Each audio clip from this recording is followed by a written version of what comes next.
Okay, welcome everyone. Um, sorry, this view is new to me. I'm trying to make sure everyone can see and hear me. Um, we'll have the pleasure of introducing our keynote speaker, Zsolt Tőkei from IMEC. He has a distinguished history in semiconductors. Um, he's an IMEC fellow and a director of nano interconnects at IMEC.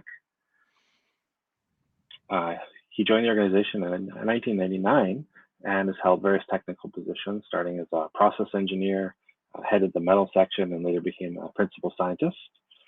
And program director in 2020, finally an IMEC fellow.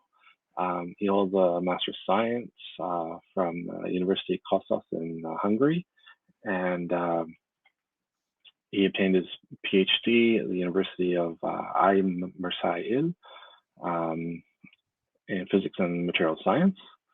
And 98, he was at the Max Planck Institute in Dusseldorf. Since joining IMEC, he's been working on a range of interconnect issues related to scaling, metallization, electrical characterization, module integration, reliability, and system aspects. He's frequently invited speaker or short course trainer at conferences like VLSI, IEDM, or IITC. And he holds 17 patents and has over 400 publications in the field. So with that, I'd like to welcome Zsolt, and please give your presentation to the FPGA audience. Thank you very much for the kind introduction. And also I would like to thank the organizers giving me the opportunity to speak here. What we are going to do in this presentation, I would like to provide you with a glimpse for logic scaling options for the next 10 years or the next decade. And it has also a subtitle saying from FinFet to CFET or from dual damascene to semi-damascene. These are inflection points in the technology that we see, and probably it will be clearer as we go through it. First, I will provide some context, some trends, and review some predictions.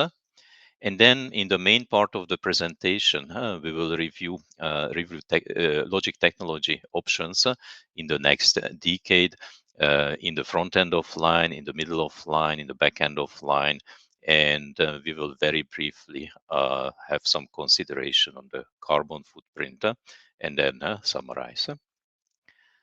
So when I was preparing this talk, I was looking like what is out in the press, and there are certainly many things happening in the world right now. But specifically in the semiconductors, what you can find is several open papers and white papers and reviews, like for example from MIT, the great chip crisis threatens the promise of Moore's law.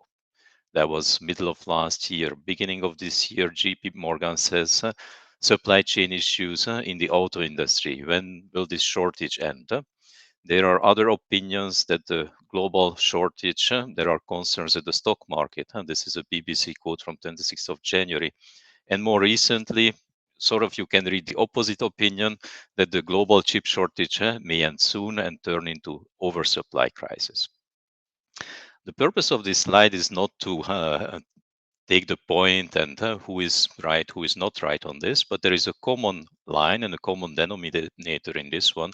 And what it clearly shows is that microprocessors are clearly in high demand by everybody, by all kinds of application, and needed everywhere.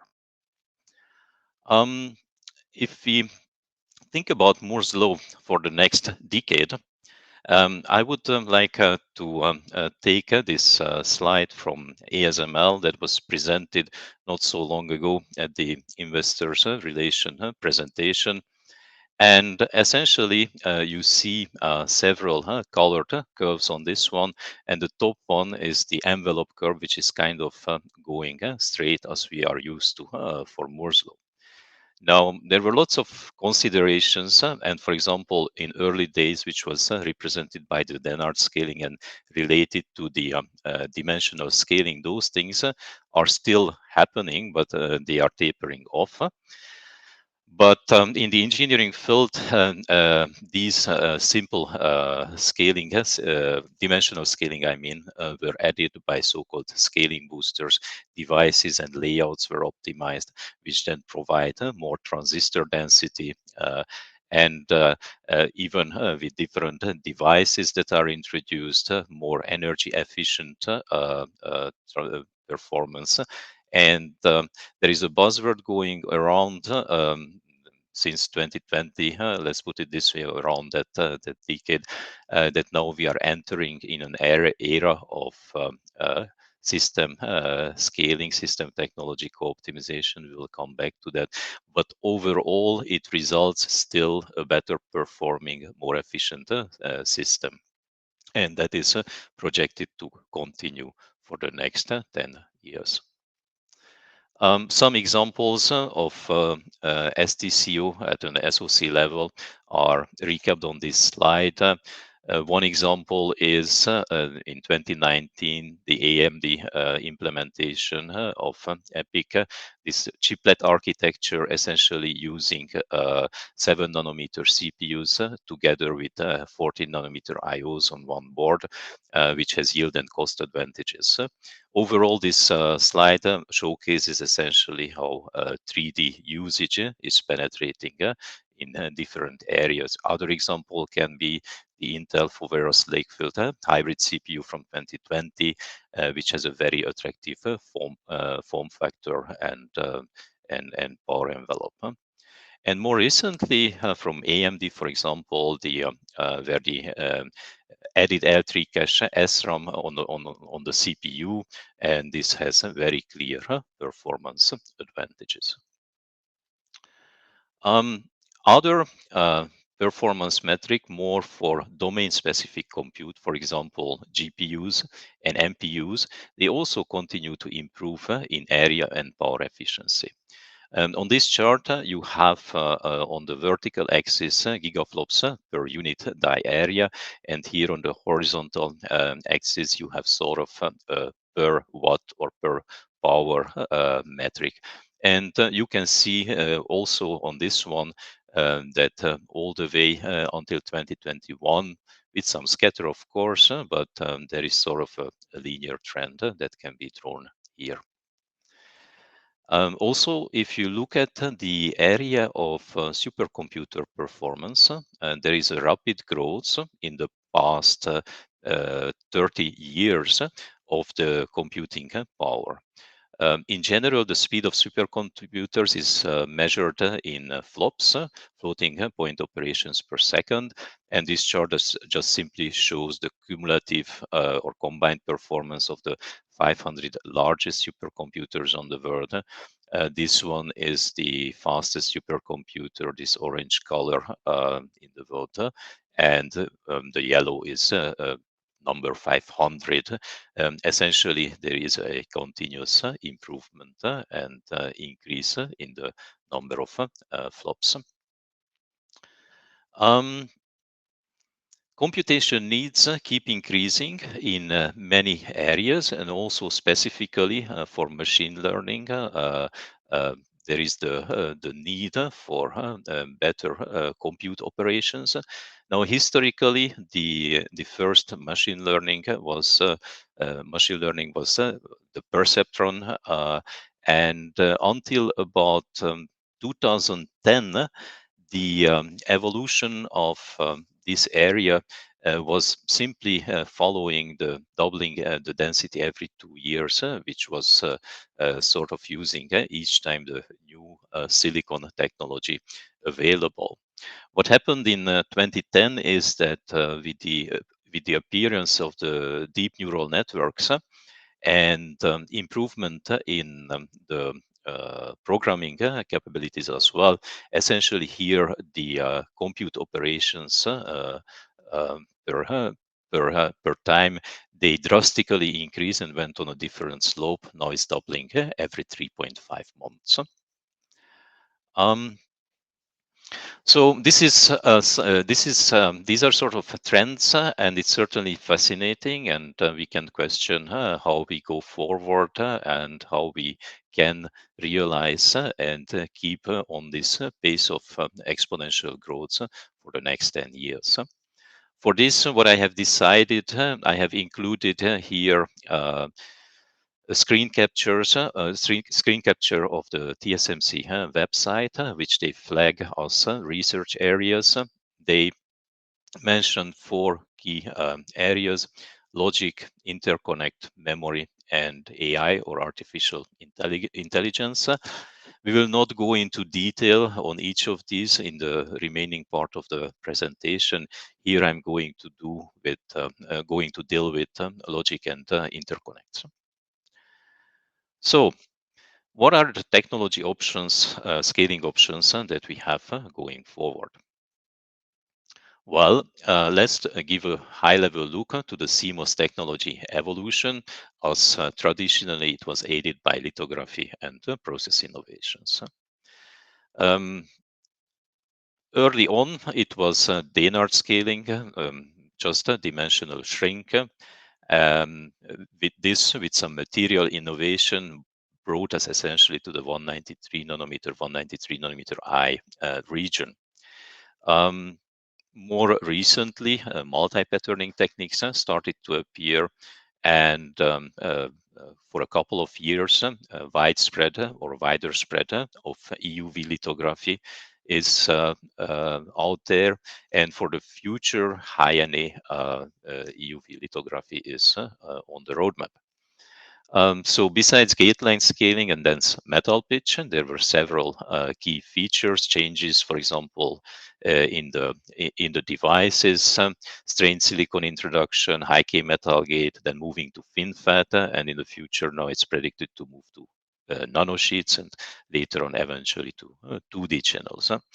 Besides device scaling, there were significant points to mention in the interconnect area.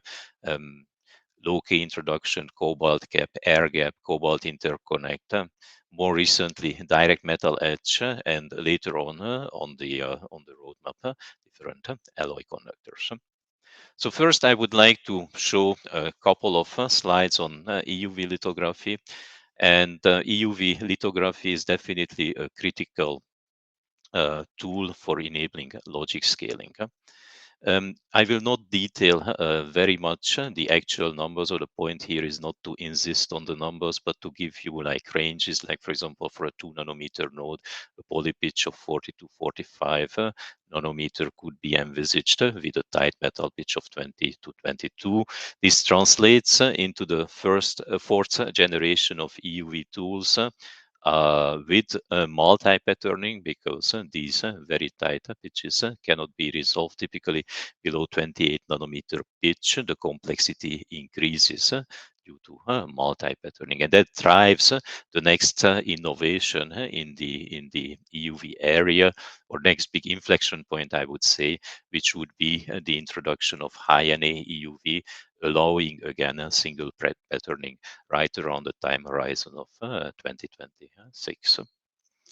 What EUV enables, besides very good resolution, is reducing the overall cost. On this chart, on the left-hand side, what you can see is cost calculation, relative cost calculation of front-end offline, middle offline, and 12 metal layers of back-end offline together. If all of these, and this is done in this particular case to an advanced 5 nanometer node. If for all of these cases we assume that every layer in the processing is printed using immersion lithography, then the process flow is quite long and costly. You can see that in the back end offline and in the middle offline, there is these bars are much higher. When you introduce EUV, either for particular parts of the layout, for example, blocks or vias, or even EUV for the metal lines as well, overall you can see a 23% cost reduction present. Now, besides the overall cost per wafer, what I would like to point out is also reduced is essentially the number of process steps, or it's directly linked, which then translates to a faster processing and a faster learning cycle. So, for example, if you have an all immersion-based flow, which takes about 100 days, doing this in EUV reduces the quote-unquote cycle time based on the same assumptions to around 16 days, which is very significant difference when you are considering putting new technologies in the field. Essentially, it takes less time to develop, and you can do more iterations and better yield. A similar trend is expected with respect to wafer cost evolution at the inflection point of transitioning now this time from full EUV, so 0.33 NA EUV to high NA EUV. A very similar logic is shown here. So now at a high level, I will just say like overall that will reduce costs by about 14%. And that is an important driver behind enabling these advanced lithography capabilities. Now, lithography is very important, but this is only defining the device layouts and interconnect layouts. Now, I would like to go more into detail what device and interconnect options we see. At the device level, today the state of the art is FinFet. So here you can see a schematic cross-section or 3D rendering of two fins with a gate all over it. And we are hearing more and more about the next device, which would be the first introduction of the so-called gate all around or nanosheet. After that, an interesting option to explore, which can be also called an evolution from the 2D nanosheet, is the so-called Forksheet device. Essentially, what it does is it introduces a dielectric sidewall between the N and P, and through this, these can be put closer. A more revolutionary transition could be when we move towards CFET, essentially stacking on top of each other N and P.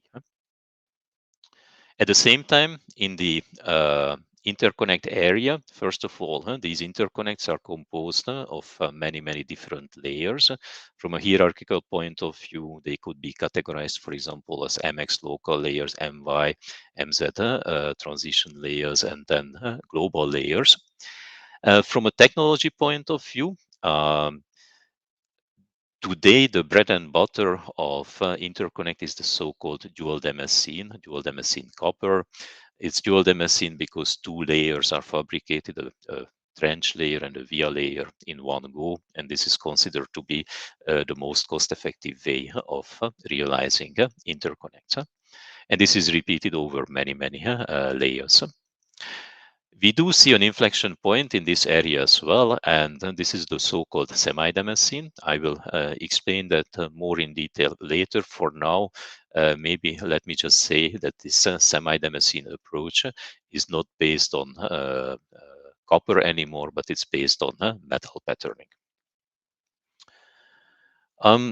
If we look at the scaling options going forward, and we take an example of a 6-track library with a cell, in fact, a good way to chart the scaling options going forward with respect to area reduction is calculating the cell heights. It's not 100% representation of the area scaling, but it's a very, very good way to order things and, let's say, call it a zero-order approximation. Why is that? Well, what you can see here is, for example, here you have two fins. This is the fin pitch. Now, this has then to be contacted and wired. And here you have now the metal to pitch. And the multiple of the number of tracks with the metal to pitch will define the cell heights. And obviously, if you can scale the cell heights, you are gaining. Overall, reducing the number of tracks, so going from 6-track to 5-track, less than 5-track, less than 4-track, enables area or density scaling. At the lower level, at the technology level, this essentially means that from the state-of-the-art FinFet device combined with dual damascene interconnect, there is inflection point towards other devices, which are Nanosheet, Forksheet, CFET, or sequential 3D, which I briefly already introduced, along with low via resistance option, semi-damascene, or new conductors. Let's take a deeper look how device architectures are ensuring power performance area scaling. On this chart, you have 4 different devices, the FinFet, the Nanosheet, the Forksheet, and CFET, or stacked NNP, drawn on the scale, on the same scale. So on purpose on this slide, kind of the same dimensions are used for didactical purposes, I would say. And where I would like that you focus is in a first instance at the green area. This is the active area. This will relate to like how strong the device is, how much ion current we can reach. And what you can see is that the relative proportion of the active area within this area is actually increasing. So essentially what these new device architectures aim for is really improving the active device efficiency.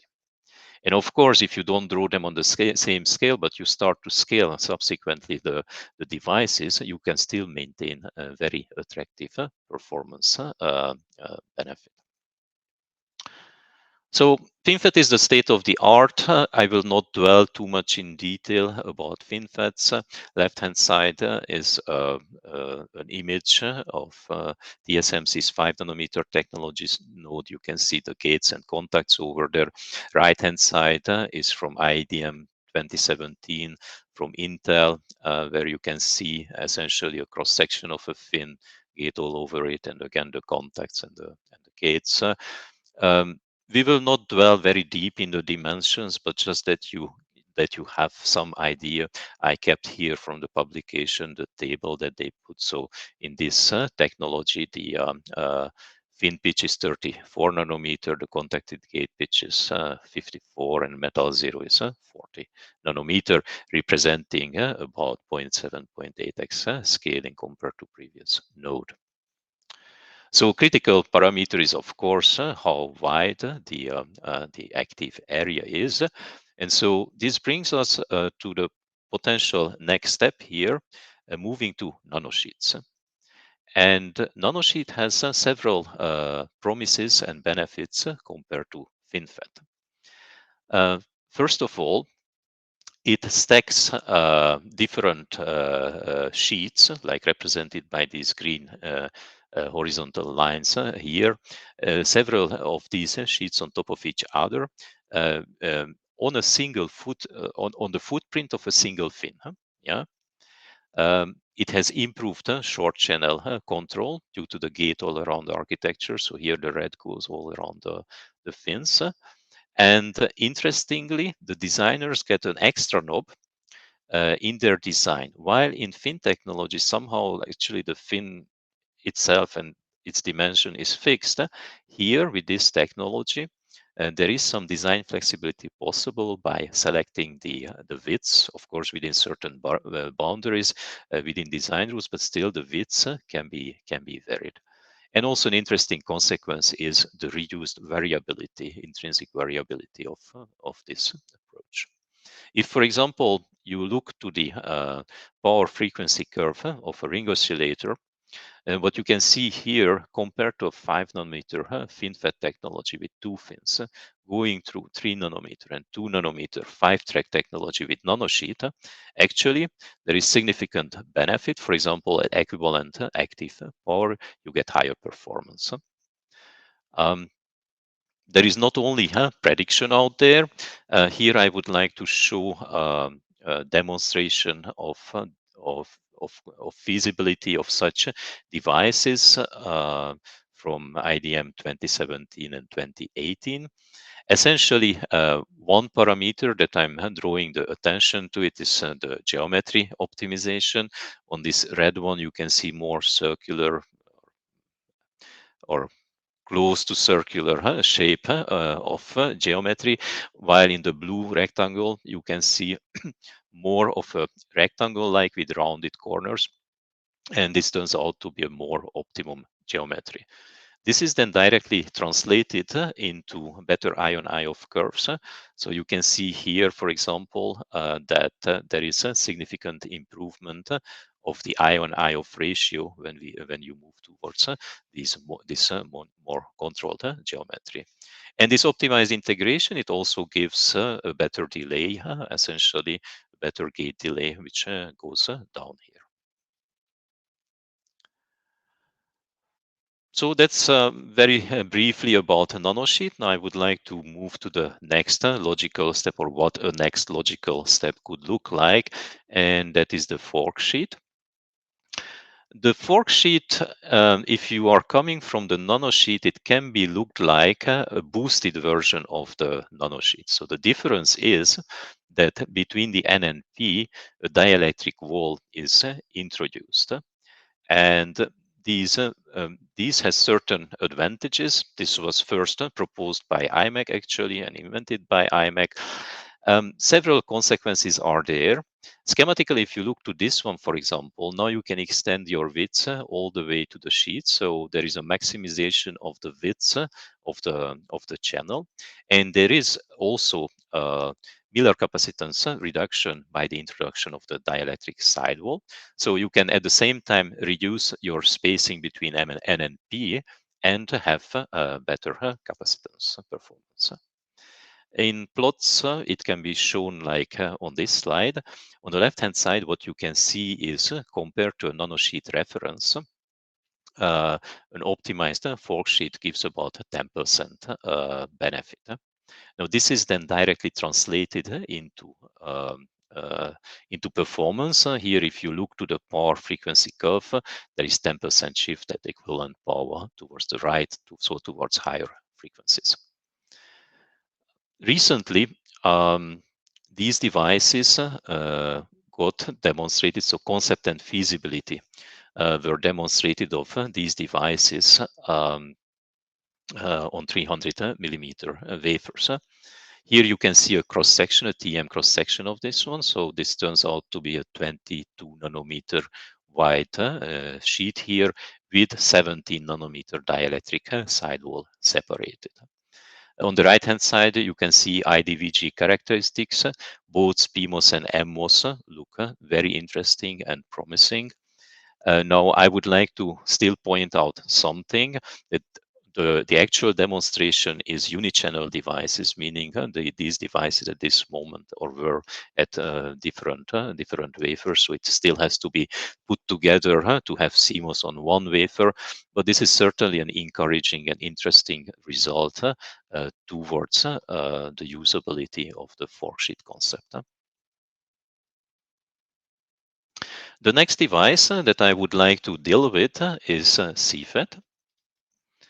So CFET, or complementary FET, it is essentially folding the N and P on top of each other. So while here they are side by side, connected by the gate, if you fold them on top of each other, on the back on the envelope, you would say this is significant area gain. It will not only have area gain, but it also allows for maximized effective widths due to the stacking. And there is no area penalty all of a sudden from NNP spacing. That was a problem in the nanosheet device or the Forksheet device, because now they are stacked vertically. Obviously, it becomes a more complicated or complex scenario towards integration, but at the same time, it enables a very interesting feature, meaning that different technologies, different channels can be imagined, let's say, at the bottom and the top tier, for example, with a sequential integration. This then translates into better place and routability. So in this example, what you see is a 5-track design nanosheet and a 4-track CFET. And the after place and route, here is the M1 usage, which is kind of showcased. So there is no area change here, but because M1 is hardly used, there is a sort of depopulation of all this area here, because all of a sudden CFET vertical is already better connected.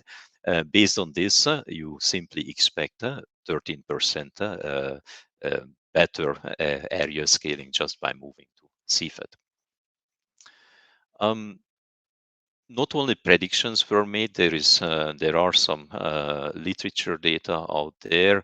Here is a recent paper which is about monolithic CFET demonstration using 300 millimeter. Here the bottom device was a P FinFet and the top device an N-type nanosheet. You can see the IDVG characteristics, both for PMOS and for NMOS. We get very decent curves. One thing, of course, has to be cautious. There are still several options for the particular implementation of CFETs. Integration options are being discussed by the community. I felt that for this talk, this is beyond the scope, but at least to the audience, I would like to give the right message. I mean, I don't want to give the impression that this is a ready technology. There is still certain things to be settled on the integration options, but it's quite advanced already towards a more realistic implementation. And one of the feature that I was also mentioning around the CFET was that it offers the possibility of introducing different channels at the bottom and at the top tier. This particular slide shows when a top strained silicon was introduced, and the strain will then translate into mobility in the top device. So you can see that the peak transconductance in the top tier device is significantly increased by using CFET type of implementation. So this is sort of a proof of concept for a top high mobility channel towards 40% mobility improvement using sequential integration. So these are some device options that I have shown to you, and now I would like to go to the next session, which will deal about interconnects. Obviously, we need to connect the devices, and the first couple of layers or handshake layers between the devices and interconnects is the so-called middle of line, where we do see what I would call a connectivity revolution. Essentially, it's getting more and more complex, more layers and more features are embedded into the middle of line. For example, for a 7-track, the handshake layer in this one is the M1 layers. It can become essentially 2 metal level long until the handshake happens.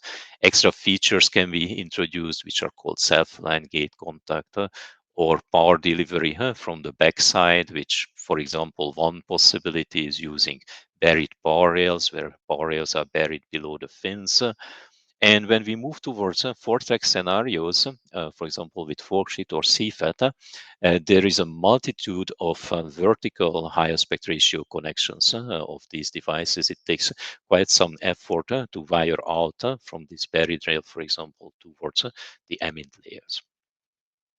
Now, in general, interconnects are used, of course, for wiring, and they distribute clock and other signals, provide ground as well as power for the different components of the electronic system. And when we talk about them, it's good to bear in mind some figures of merit, such as speed or conversely delay, or power dissipation and noise, or conversely crosstalk, and of course bandwidth density and reliability. Speed in the first approximation is kind of proportional to the ratio of the drive over capacitance. So historically, a higher drive device meant automatically improved speed. First of all, because resistance was more negligible. Second, because also capacitance played less of a role. But going forward, both resistance and capacitance is very, very important. If you have a more resistive backend and a less and let's take for example, okay, I have put on the slide here 2D channels. So these are relatively good for capacitance. It becomes utmost importance to co-optimize backend offline load together with the front end offline technology. It cannot be separated anymore. So in the on-chip interconnects to enable the road towards 2 nanometer and beyond, in the backend of line, several innovations and inflection points are foreseen that require both design, module, and material level innovations. The first small step in the dual damascene area is reducing the vertical resistances. So these are the low via resistance option. A bigger inflection point is the eventual change towards semi-damascene, and then later on introduction of new conductors.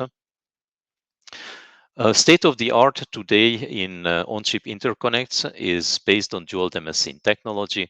On the left-hand side, I'm showing a cross-section from Intel 10 nanometer technology node published at IDM 2017. And you can see that it's composed of many metal layers. Here the table accompanies this. So there are 11 metal layers plus 2 transition layers. So that's probably altogether 13 different layers. And all of these metal layers, which are in the TM, they are fabricated by dual damascene. Another thing which is a state of the art in the interconnect area, and for illustrating this one, I have selected the 5 nanometer paper from IDM 2018 from TSMC. Essentially, the penetration of the EUV lithography that I was introducing a short while ago, it reduces the number of masking layers that are required for the patterning. For example, from an LE4, you can go to 1 EUV mask. So you reduce 5 immersion masks to 1 EUV mask. And yes, dual damascene going forward to the 3 nanometer and the 2 nanometer is certainly expected to extend. It's industry standard. It's a cost-effective implementation of wiring. But what often is forgotten or not emphasized enough, the dual damascene, in fact, is not an RC optimum. Dual damascene, if you were to calculate an RC optimum for your power lines and for your signal lines, you would get vastly different geometries. In fact, the dual damascene is more importantly a kind of cost-effective way of implementing interconnects where still a reasonable trade-off can be found between power and signal lines. But overall, when going below 20 metal pitch, other more interesting options could appear. And for that, we have been proposing the semi-damascene implementation. This is still in research and development. There is nowhere in production such a scenario. This is a new module which is patented by IMEC, and the key feature of this one is the attractive RC trade-off. And by the way, it's cost competitive as well. This is expected to extend the road beyond the 20 metal pitch. And in a very high level, what we are doing here, some of the sequences in processing are different and different features are used. So it is based on etching a via in the dielectric and then filling this via, but overfill it all the way until this level with some alternative metal, which could be ruthenium or molybdenum, and use metal patterning for these lines and self-alignment to have a fully self-aligned 2 metal layer with this metal patterning. So also in the end, in this implementation, you fabricate 2 layers at the same time, just like in dual damascene, but through different steps in a more cost-effective way. And from RC point of view, it's a very interesting and beneficial concept if it can be implemented as depicted before. What you see here is actual silicon data with these blue circles. And you can see as you're approaching towards 20 pitch, a kind of non-favorable upward curvature is happening here. Notice also that this scale is logarithmic, so any move that you see on this one is quite big. The green squares, they are different semi-damascene options or semi-damascene data, and you can see that very favorably that brings back to your to the dotted geometrical trend, or for certain scenarios even below that one. So RC is a very strong driver for using this technology at the local layers. Now, in order to adopt a new technology, there should be some kind of gradual paths and gradual way of introducing this. And when we have been thinking about this one, we thought that maybe first it can be done at 1 metal layer, then perhaps at 3 metal layers. Here the red is the conductor that I'm pointing to in a conservative scenario with gap fill dielectrics to avoid reliability issues in packaging and with moderate aspect ratios. And then later on, gradually it can be combined with air gaps, then increase the aspect ratio of these, so that increase the heights of the interconnect and introduce new alloys. Each of these different scenarios, although not exactly, but they are kind of turning around the 10% improvement. And one example here, for example, from silicon data, is showing how the capacitance can be kept under control, moving from aspect ratio 2 to 5. Here is the dual damascene kind of case. Dual damascene typically is aspect ratio 2.52 or 3, so this is sort of a reference capacitance lines. And one problem in dual damascene, of course, if you increase the aspect ratio, capacitance drastically increases. This is not the case with semi-damascene air gaps. Essentially, even with aspect ratio 5, you are below the reference level. So the air gap at the local level, if it can be enabled, it can limit the capacitance increase even all the way up to aspect ratio 6. The right-hand side just shows at metal pitch 32 some silicon data from 300 millimeter wafers where single print EUV ruthenium lines were combined with air gaps. On this slide, what I'm illustrating is resistance. So this is the other component that matters a lot. And in particular, you can see aspect ratio 2.9, 4.6, and 5.7, two metal layer semi-damascene interconnects. And what is important to mention here, that it's always on the same footprint. So the 38, 60, and 74 tall lines, they are on the same footprint. So the area is very efficiently used, but at the same time, by enabling going towards higher aspect ratio, what happens to the resistance? It decreases by 3x. And that's the reason that semi-damascene is believed to be a promising avenue to technology scaling. If you do a block level assessment, in this particular example, 500,000 instances, so around 1 core and 12 metal layers were considered, and you take a reference dual damascene low-K and you compare that to the semi-damascene air gap, you can see really substantial improvement. It's a huge improvement, moving towards a way higher achieved frequency than can be for a scaled copper low-K technology. In this particular example, we have also compared it to a hypothetical scenario with ruthenium, but even in those cases, at the same time, there is 15% better performance, 10% power reduction, 5% area benefit, and 10% IR drop on the benefit on the PDN. So I just mentioned the word PDN, power delivery network. One of the interesting options to consider is backside power delivery. And in the current place and route exercise, power, and so the power delivery network and the signal lines are the same side of the wafer. I already alluded to that they are difficult to co-optimize, and there are certain limits to that. And in a potential scenario where you could have the signal layers only on the front side and have backside power delivery from the backside, potentially it can be an advantageous scenario. And perhaps some of you remember Intel talking about this mid last year, where they are also saying that backside power delivery is an interesting option, and they are showcasing some of their technology development in this area. Instead of reiterating those, what I have decided is to include some numbers.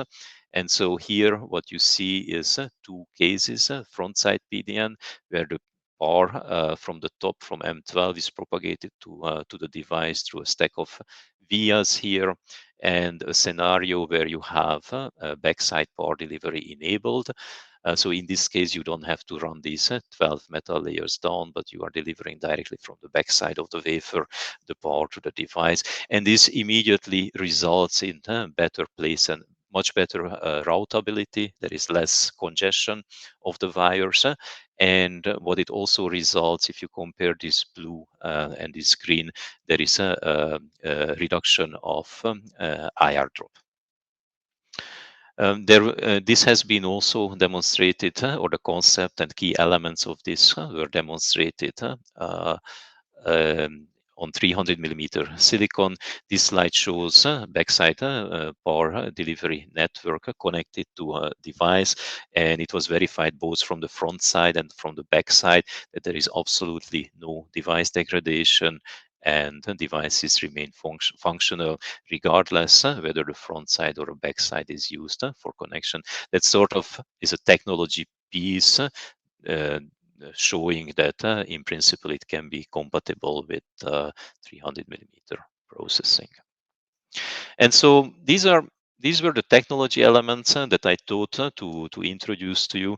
Maybe before closing, just a couple of thoughts about the carbon footprint.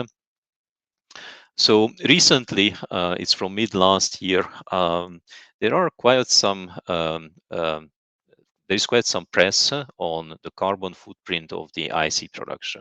For example, this chart shows like how the IC, the carbon footprint is growing at TSMC, Intel, at the same time GM, auto industry is almost even going down. So there is an agreement on that there is a rise, so we should be concerned about it. There are predictions available. However, these predictions by 2030, they cover a huge range. So the let's say the uncertainty on this one is very big. At the same time, the system companies, like for example, Apple, Amazon, Google, Facebook, and so on, they are working together with their suppliers to reduce the carbon footprint. But at the same time, it's very uncertain how big the problem is. So what IMEC is doing in this area, IMEC has started an activity for assessing in a better and more precisely the impact of logic scaling onto the carbon footprint. Traditionally, device and design exploration and technology definition went hand in hand. Then we moved to the area where power, performance, and area were defined together. TCAD was used for compact model, parasitics extraction, and circuit simulation. And an extra dimension is added here for cost and sustainability. We are starting with the logic flows. It's a process building up, and things are based on the process flows. Um, um, Based on the process flows, such a high-level metric like electric power consumption of tools, ultra-pure water usage, and greenhouse gas emissions can be calculated. I don't want to go too in detail into this one. I give a reference here, but I felt the importance of at least mentioning that we are conscious about the potential rise of carbon footprint. And this brings me to the summary.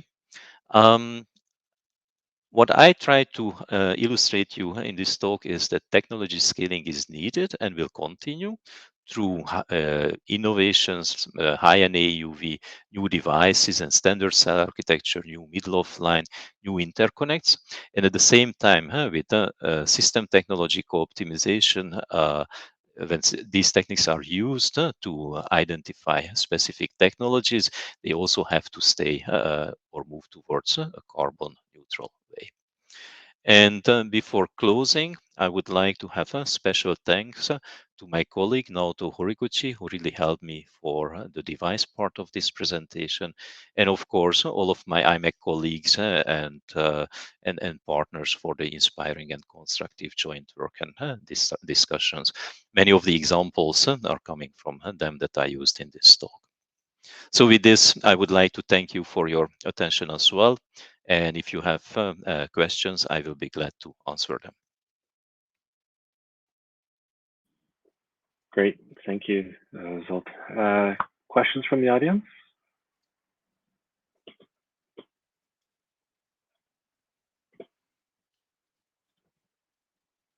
Let's see if there's anything in the chat. There's some questions in the chat area. Stephen Nondorfer, can you clarify why EUV reduces the number of processing steps? So, you know, in a very simple way, when you are printing a feature, you need, let's say, 8 more steps to define, such as so you are printing, you are etching, you are filling, you are CMPing, you have some metrology. And the resolution that you can have is with a given technology of lithography is essentially dependent on the wavelength that is used and on the numerical aperture. Now, in the name of 193i or 193, it's really in the name that it's 193 nanometer, the wavelength that is used. The wavelengths of EUV is 13.5 nanometer. It's very, very small. So theoretically, you can really print very small. It's only the numerical aperture and that you have to divide with, and current technologies are 0.33. So, but even if you divide, if you do that, you can still come to the conclusion that you can print 36 nanometer single printer in EUV. While if you want to reach the same pitch with immersion, you are stuck at 80 pitch. So in order to realize the same feature, you need to do 2, 3, 4, or 5 passes. Just for the dimension that I was giving, it's actually 2 passes. But in the layouts, there are blocks, vias, there are other constraints, especially the middle of line, for example, is very, you know, all edges needs to be defined. So literally, when you are spelling out the same technology in immersion, you are contrasting 5 layer versus 1 pass. And so, because each of these passes not only bring like the lithography itself, but the extra film deposition steps, the filling, and so on, essentially you immediately get a 9 times multiplicator just for this one thing. And this is where the cost of the process flow is reducing, essentially. Seems like a really big reduction. I was just amazed through the whole presentation that how there's some quite large structural changes to get another 10% and to get another 10% and to get another 10%.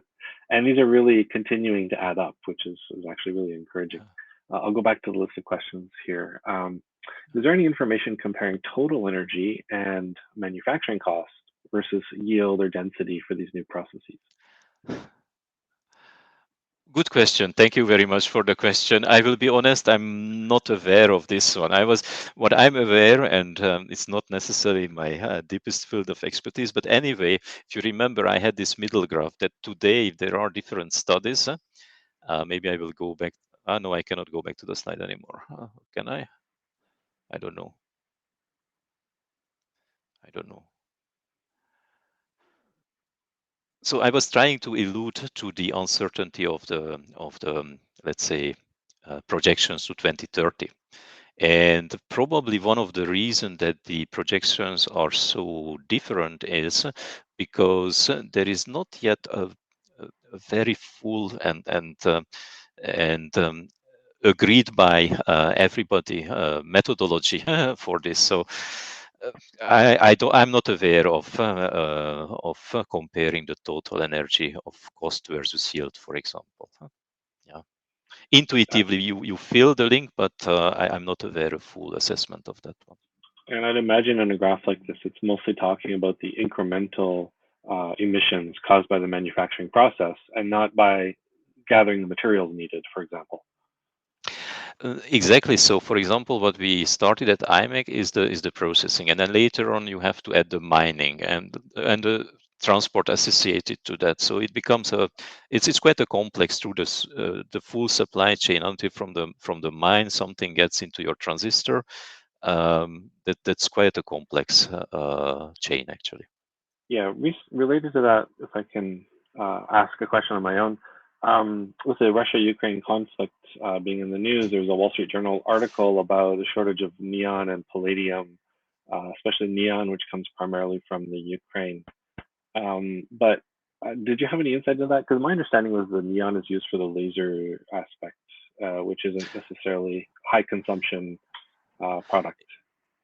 It's used for the, yeah, it's difficult. Now that you mentioned Ukraine, I didn't want to talk about war, but okay, it's okay to talk about supply chain issues. Supply Now, chain. yeah, so typically what you mentioned, the neon or the or some of the noble elements like palladium, they are not extensively used in the process flow as of today. They may be needed indeed for lasers, right?